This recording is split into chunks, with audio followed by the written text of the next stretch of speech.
Oi, gente.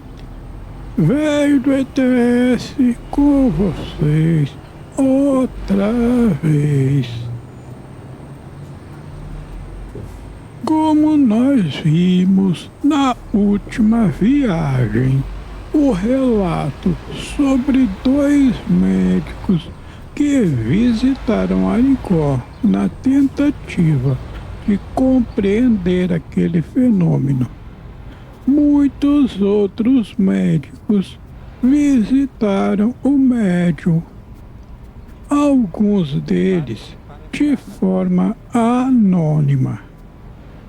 Entre esses visitantes havia uma parte que visitou-o apenas para escarnecer dele.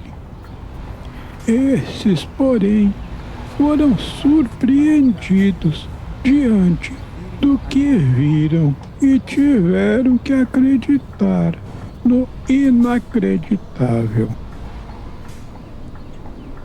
Mas, apesar das inúmeras visitas, o número de médicos não era o suficiente para representá-lo diante das associações médicas se opondo a elas. Havia, entretanto, um consenso, mesmo entre os médicos que acreditavam na capacidade do médium, pois todos acreditavam que ele não deveria continuar a exercer aquela prática de forma aberta e sem nenhum controle. Esta oposição não acontecia somente pensando na ilegalidade do exercício da medicina que era executado pelo médium, mas também devido ao grande número de impostores inescrupulosos que, inspirados por ele, poderiam se multiplicar pelo país e que dariam início a uma enxurrada de resultados desastrosos. Seria a anarquia médica.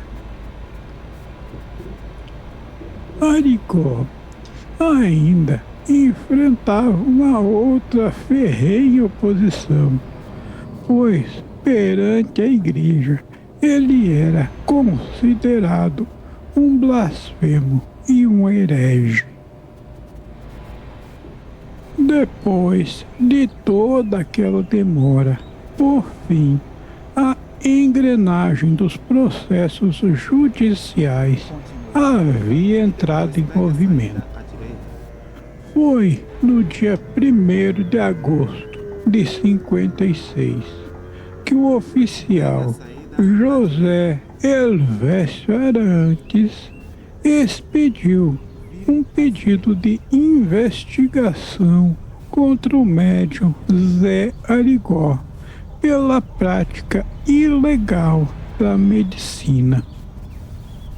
O pedido de investigação vinha da Divisão de Roubos e Falsificação do Departamento de Polícia, sob a ordem da Secretaria de Segurança Pública do Estado de Minas Gerais.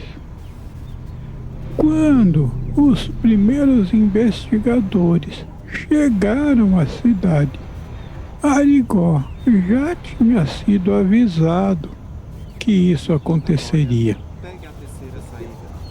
Os investigadores se depararam com uma certa resistência por parte dos moradores de Congonhas, e poucos deles falaram contra o médium.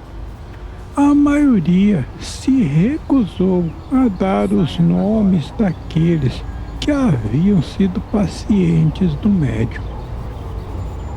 Mas os investigadores puderam contar com aqueles que eram os inimigos do médium e que se apresentaram voluntariamente para testemunhar.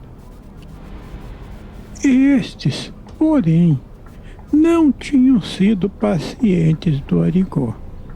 Portanto, pouco tinham para contar de concreto aos investigadores. Já aqueles que gostavam do médium, ao descobrirem que os inimigos estavam testemunhando contra ele, tomaram a decisão de testemunhar favorável a ele. Em suas declarações, eles diziam sempre que ninguém havia até o momento se apresentado com qualquer queixa diante do trabalho de cura do médium. Aliás, todos os que conheciam tinham recuperado a saúde graças àquele trabalho dele. Acontece que os testemunhos, por mais que fossem positivos a respeito do médium, pouco ou em nada ajudavam. Pelo contrário, como os investigadores pretendiam levantar informações sobre o exercício ilegal da medicina, estes testemunhos foram fundamentais para eles. Mesmo com a polícia o investigando, Arigó não deixou de exercer seu trabalho de cura. A longa fila de pacientes, com todos os seus fardos de doenças e desesperos, continuava a se formar diante da sua porta logo pela manhã. Eram pessoas de muitos lugares, inclusive estrangeiros, que de alguma forma souberam sobre o trabalho e o procuraram. Ele permaneceu lá, firme. Mas até quando isso duraria? Isso é o que nós começaremos a ver em nossas próximas viagens. Por enquanto, o véi vai ficando por aqui. Acabamos. Um beijo do Rei do ETS para vocês.